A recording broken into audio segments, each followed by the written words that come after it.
بسم الله الرحمن الرحيم. يا أيها النبي إذا طلقتم النساء فطلقوهن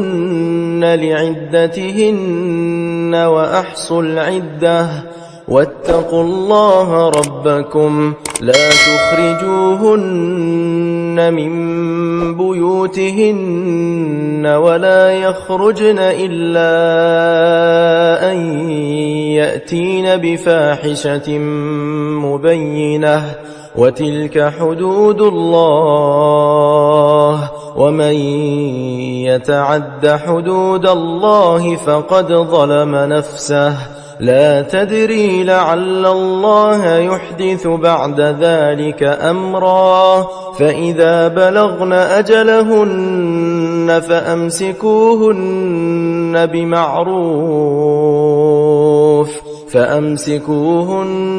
بمعروف أو فارقوهن بمعروف وأشهدوا ذوي عدل منكم وأقيموا الشهادة لله ذلكم يوعظ به من كان يؤمن بالله واليوم الآخر ومن يتق الله يجعل له مخرجا ويرزقه من حيث لا يحتسب ومن يتوكل على الله فهو حسبه إن الله بالغ أمره قد جعل الله لكل شيء قدرا واللائي يئسن من المحيض من نسائكم إن ارتبتم فعدتهن 3 أشهر واللائي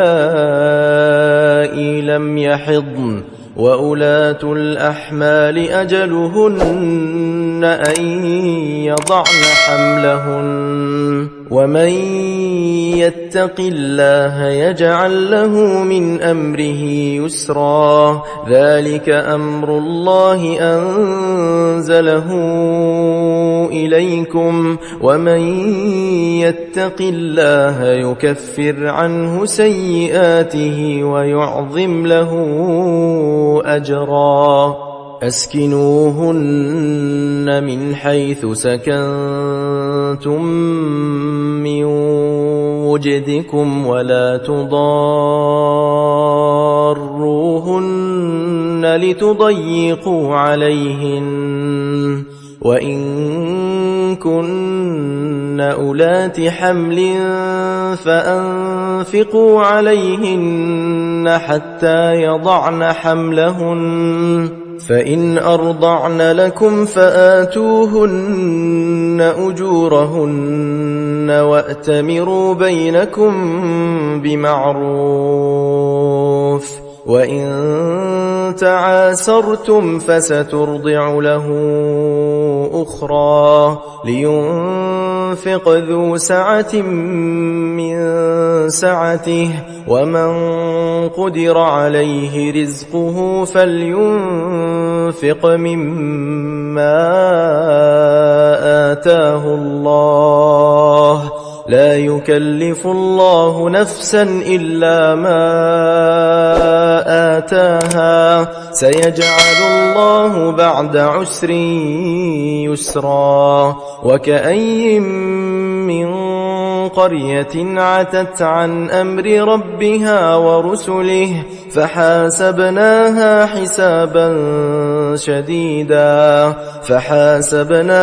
حسابا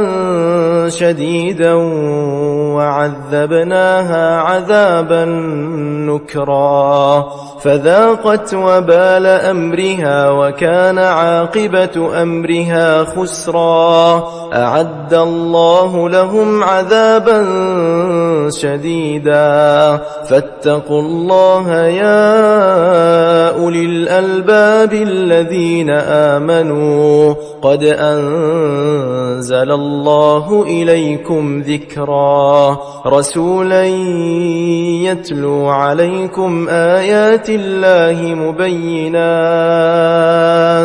ليخرج الذين آمنوا وعملوا الصالحات من الظلمات إلى النور